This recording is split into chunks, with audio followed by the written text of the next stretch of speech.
Okay, so this is round one of the Forever Knights Winter Rapid 2026 held in Cradock, Eastern Cape.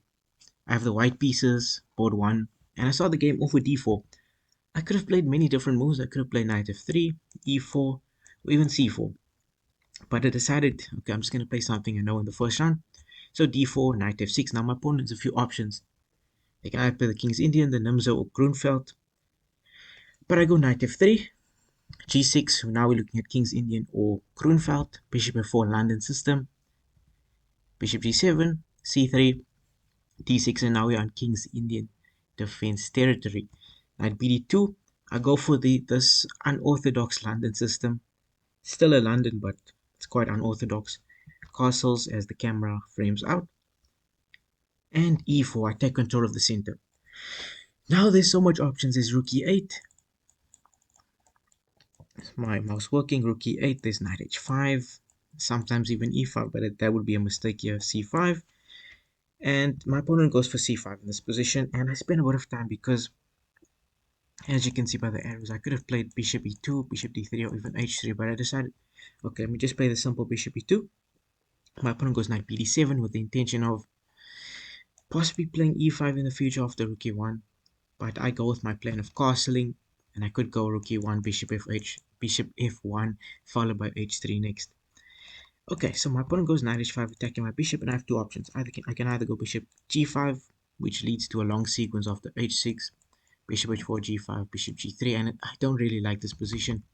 I just decided to opt with the backwards bishop move, bishop e3, and now we see what my opponent does after bishop e3. They simply capture the pawn, c takes d4. And yeah, I was thinking, what if I capture with the knight? Is that a good move? But I decided against it because I didn't like this central pawn on e4 just being alone. Because I would have to play f3, but I can't play f3 if my knight goes back to f3. So I was overcomplicating things. I just recaptured with the pawn.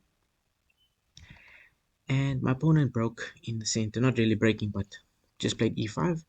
And I played knight c4, taking advantage of the backwards d6 pawn. Now there's a few ways to defend. You can either go knight b6, knight d to f6, which not really a good move because now this leaves the knight on h5 quite it's out of place, and queen e7, which was played in the game. So what happened was I played d takes e5. I was thinking about playing d5, but I just didn't like the position after f5. But I did not see after e takes, rook takes, there is g4, so most likely there's going to be h takes, and then this is very nice move, knight g5, hitting the bishop and going to plant the knight on e6, which is very nice, but I didn't think that far in a rapid game.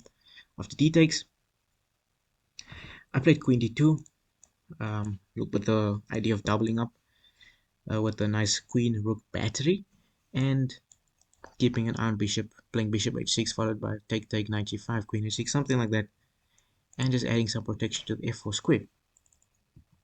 So after a6, my opponent wants to play b5. Okay, I see the idea, so I just bring my rook to d1, and yeah, my opponent continues with their plan of b5, which I was very stunned with because now I have this very nice move, which you'll see, queen d5, a nice intermezzo.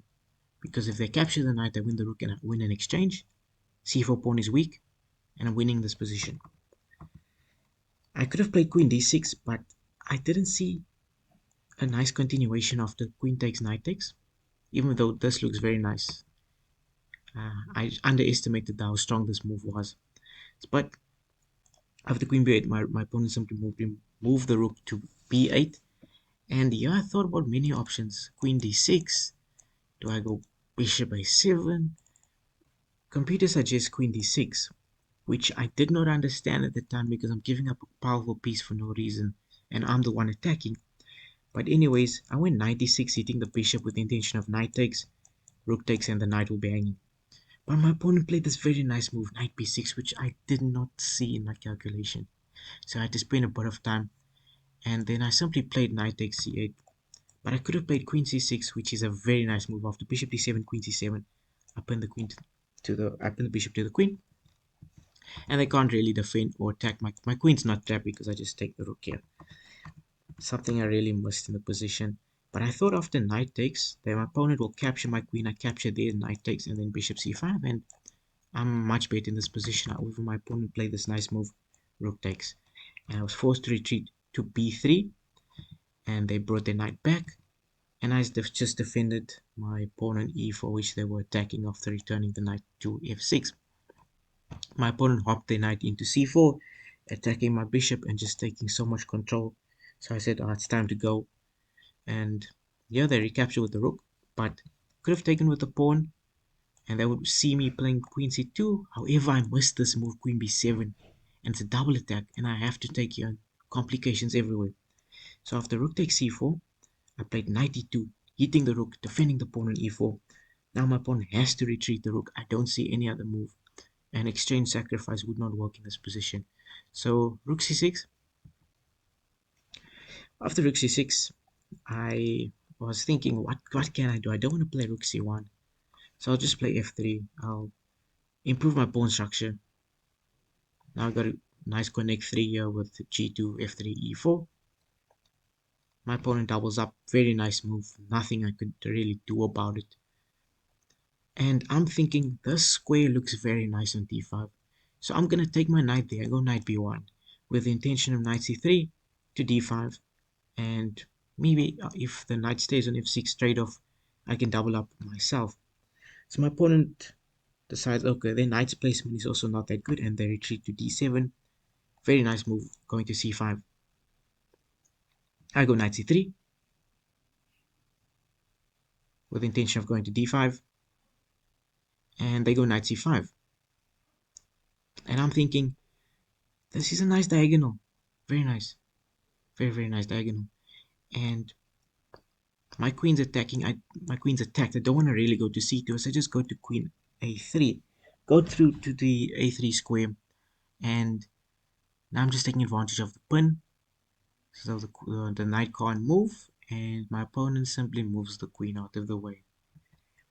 And now I hop in with the knight to d5, and I feel like I managed to somehow equalize. It's not that simple. I'm still on the back foot, but now my opponent plays a mistake in my opinion with f5, because now I have the idea of b4 followed by queen b3, and I have some discovery attacks. So I first play rook c1. I just want to load up on the c file. Bishop f8.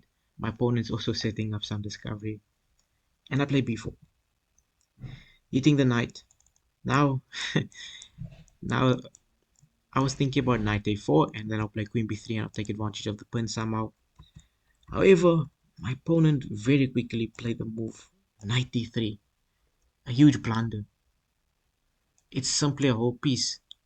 So what I do is I just trade off one pair of rooks, rook takes, and I pick up the knight, and that's how the game ended. Just a one move blunder. So I was very lucky in this game.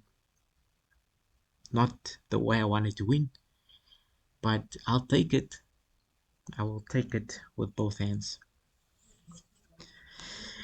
So that's how I started the tournament. A win with the white pieces in the London system, all because of a blunder, a one move blunder. And yeah, very fortunate to have won this game. One of the other players said I had luck on my side, and I agree with them because I was very lucky in this game. Yeah, 1 out of 1 so far. Let's see how it goes.